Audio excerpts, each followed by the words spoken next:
Les éléments, il faut faire particulièrement attention quand on a une moto qui n'a pas roulé, c'est les pneus. Une moto qui n'a pas roulé depuis 3 ans, en fait les pneus, si on l'a laissé sur la béquille latérale, ce qui arrive là, dans 80% des cas, en fait le pneu prend la forme du sol. J'ai déjà eu le coup sur certaines motos, ça ne fait pas sur tous, des fois on a de la chance et ça fait pas. Là pour le coup le pneu arrière il est nickel, il s'est pas déformé, il avait été changé juste avant que la moto soit mise en hivernage, prolongé. Par contre le pneu avant il est usé, donc on va en profiter pour le remplacer demain quand on va faire tout ça. Du coup je dirais, quand vous remettez une moto en route qui n'a pas roulé depuis quelques années, faire une bonne vidange, bien faire tous les fluides, c'est important. Liquide de refroidissement, purge de frein, etc. Ce qui fonctionne bien aussi, c'est de mettre un nettoyant carburant. Ça fait du bien en moto, en fait, ça va venir lubrifier les injecteurs, lubrifier les pompes à essence, enlever les dépôts. C'est pas curatif, c'est préventif. Donc pareil, une moto qui est en panne, quand on va mettre ce produit-là, ça va pas la réparer, ou sinon vous avez beaucoup de chance. Et c'est des produits qui fonctionnent bien, surtout sur des motos comme ça qui n'ont pas roulé depuis longtemps, ça va leur faire du bien. Ça peut un petit peu piquer au nez au début quand on met en route, mais ça leur fait du bien. Des fois, juste de la faire rouler, ça va un petit peu décrasser tous les segments, faire du bien. Donc les premiers kilomètres, quand on a la moto et qu'on n'a pas roulé depuis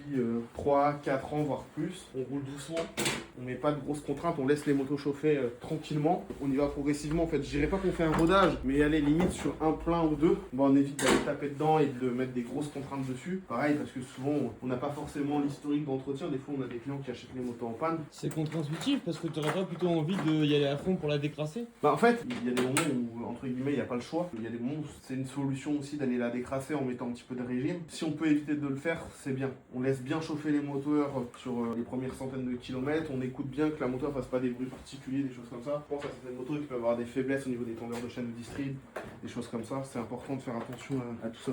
Bah là, par exemple, comme on va faire tous les fluides dessus, parce que des fois, bon, on a des motos où il n'y a pas de liquide de refroidissement, nous on attend que le ventilo il déclenche. C'est-à-dire qu'on fait chauffer la moto. Dès que le ventilo déclenche, on la laisse refroidir, on l'aide à refroidir aussi. Et après, on va faire les niveaux. Bah, rien que ça, de la laisser 10 minutes chauffer à l'arrêt, toujours en faisant attention aux températures, que ça surchauffe pas, ça fait du bien, ça permet que les segments, s'ils sont un petit peu collés, ils se décollent, etc. Ça n'empêche pas, par exemple, là, sur faire les bougies, de prendre des compressions, pourquoi pas. Mais quand on fait une remise en route, des compressions, normalement, c'est censé se prendre moteur chaud. Par exemple, sur une Z750 ou Z800, c'est pas forcément super accessible pour certaines bougies, ceux du centre. Bah, de faire chauffer la moto et après aller redémonter tout pour aller contrôler la compression moteur, quand il n'y a pas de problème, il n'y a pas forcément le coup de le faire. Et ça reste quand même une intervention qui prend du temps. Donc c'est pour ça que je dis, on a un doute, on y va tout doucement au début, on la laisse bien chauffer, on la laisse prendre ses tours, et puis ça revoit nickel. Là on a eu un Z1000, je pense que vous l'avez vu passer pour la plupart. Le client il avait fait les bougies, la révision lui-même, il nous l'a ramené juste pour la faire redémarrer. On a nettoyé l'arme d'injection complète, on a mis une pompe à essence. Le filtre il est totalement détruit, on vous mettra en insertion un plan du filtre de la pompe à essence. Le filtre à essence il s'est totalement désagrégé. La moto elle a retourné nickel.